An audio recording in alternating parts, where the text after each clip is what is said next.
now, only now we got the note that Shani, Nicole, Luke, who was already interviewed by, her family was interviewed, her mother was interviewed by German newsreels, has been confirmed as murdered and dead.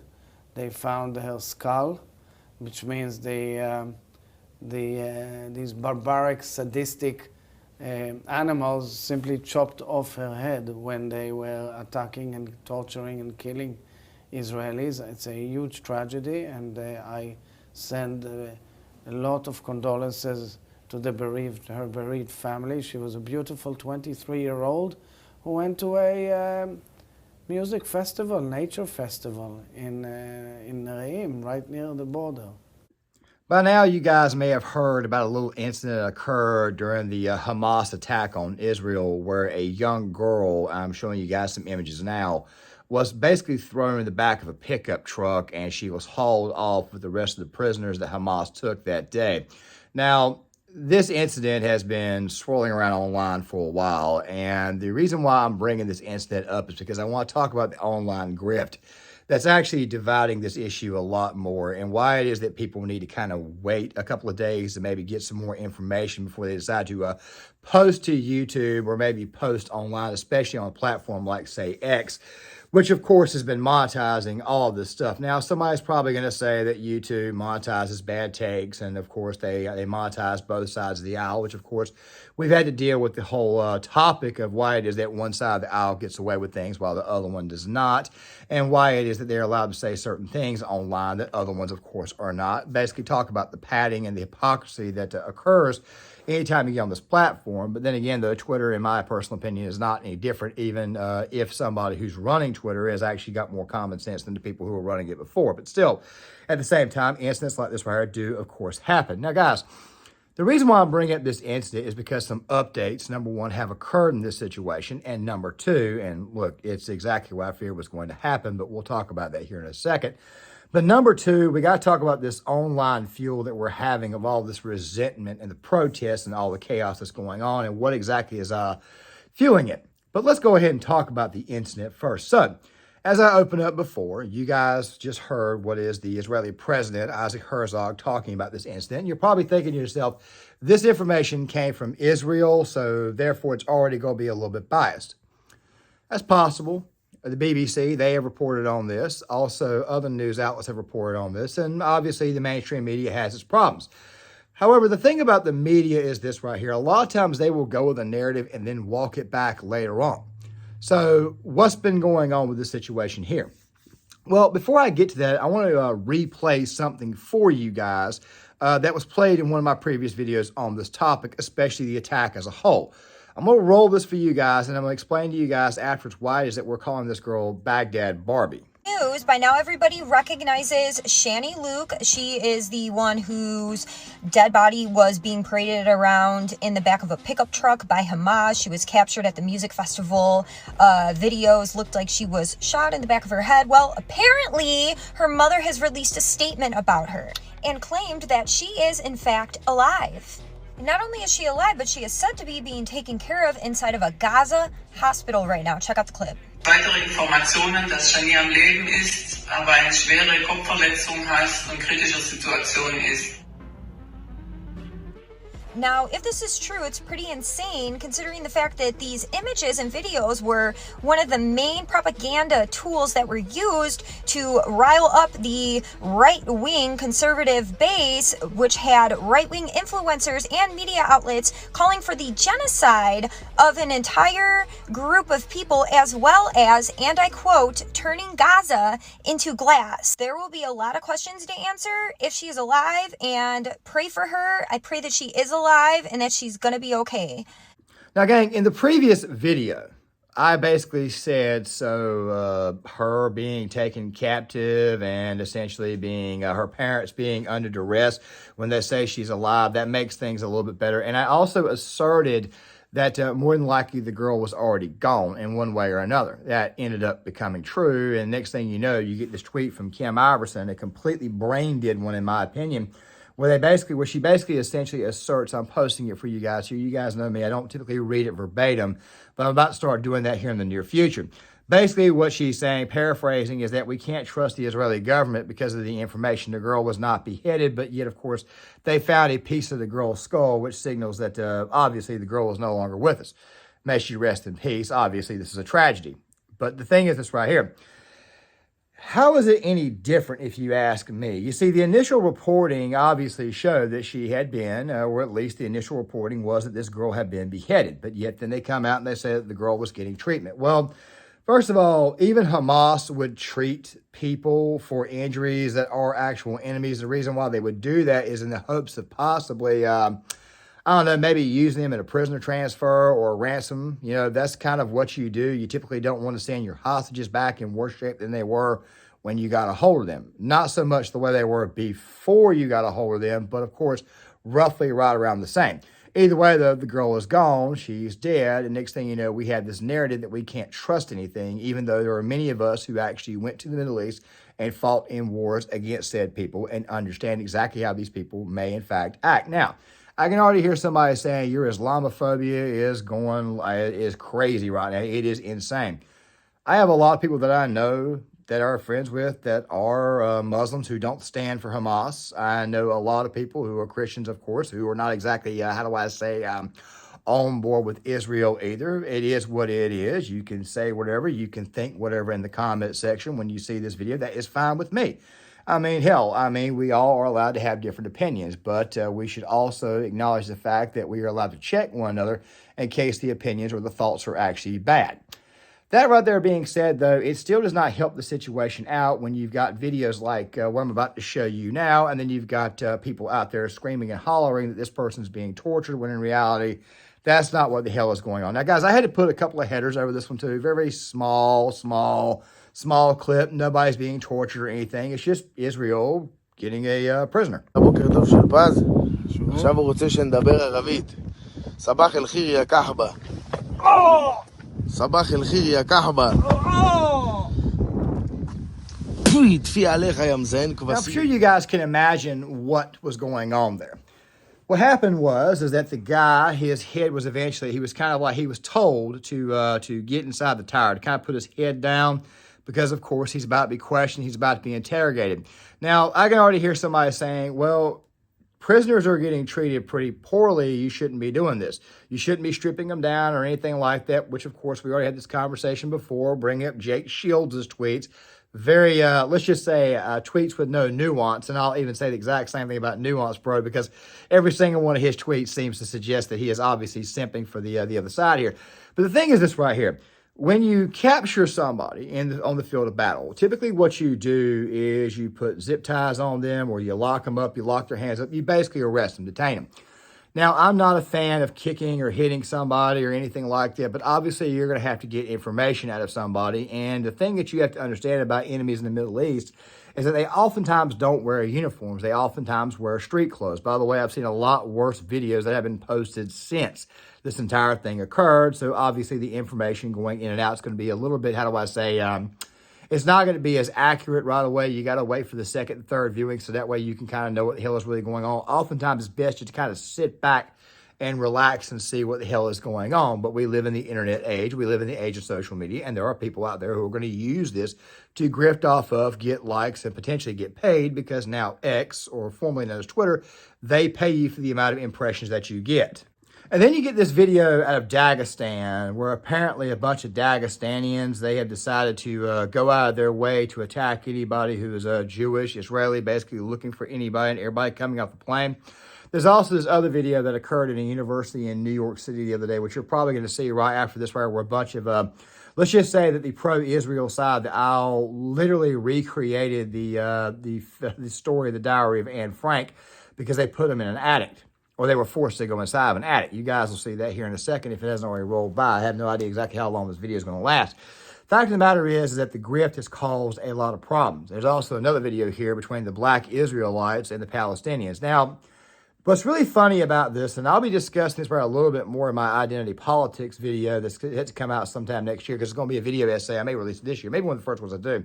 It may be the one that I end the year on. The thing you have to understand is that a lot of these groups vote the same way. They all vote Democrat. The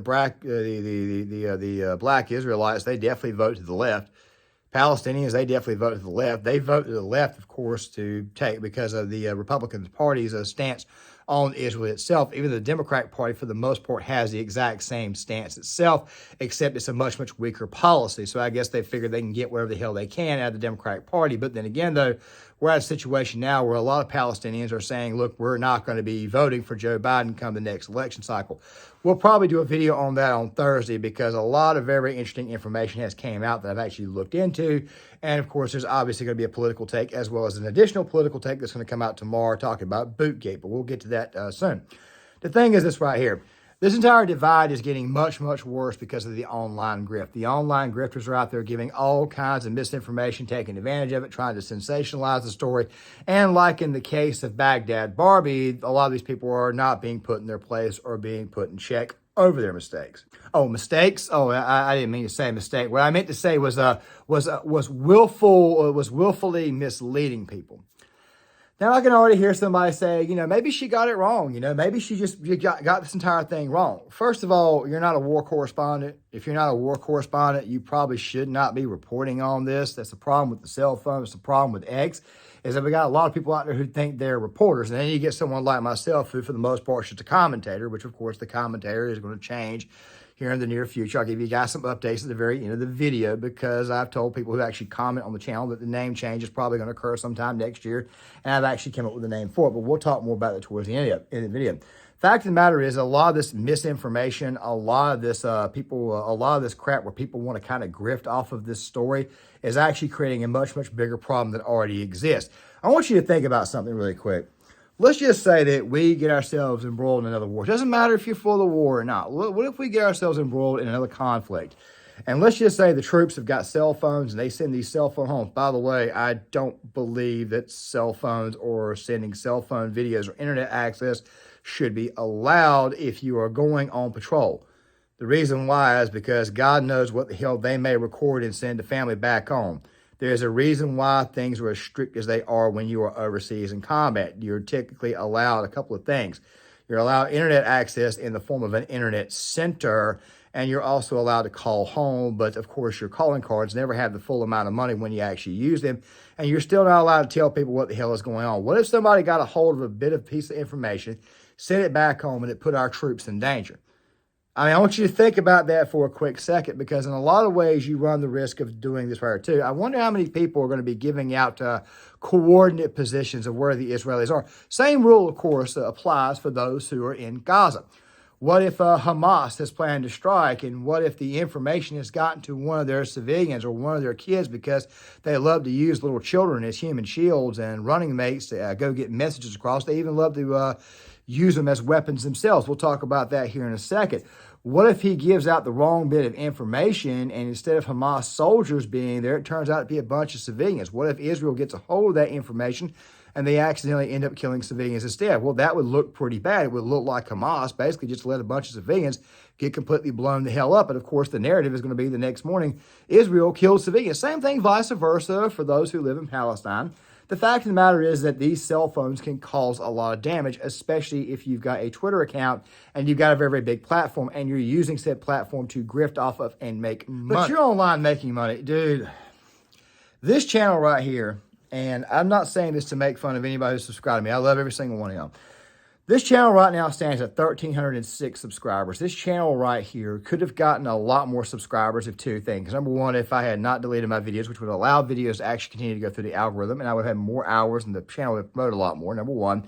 And number two, I don't go out of my way to sensationalize content. A lot of people go viral on the video, and the next thing you know, after they go viral and get their 2 million views, or they get their stable viewership for a certain amount of time, after a while, it eventually peters out because there's nothing else more to watch. I have been consistent the entire time I've been on this platform. I don't try to sensationalize things. And by the way, I've got other channels that I've created for other content next year.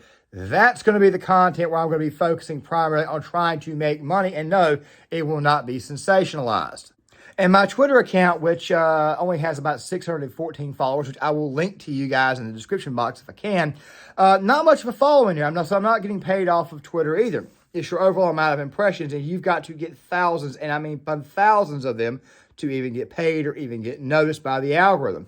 That's the way things work. So before you come over here and try to say, well, you're grifting for views, I want you to know right now, my platform doesn't look like it's going to make a whole lot of money. So I don't see the need to grift. I see the need more to tell the truth. And truth is what's being lost here. Now, guys, the first casualty of any conflict, the first casualty of any war is truth. But let me go ahead and give you guys some truth here. Do you guys remember the other day I posted up a tweet of Jake Shields getting upset because Israel had stripped down a bunch of Palestinians to their underwear? There's a reason for that. They do that because people in the Middle East, especially Sunni Muslims, are known to strap themselves with bombs.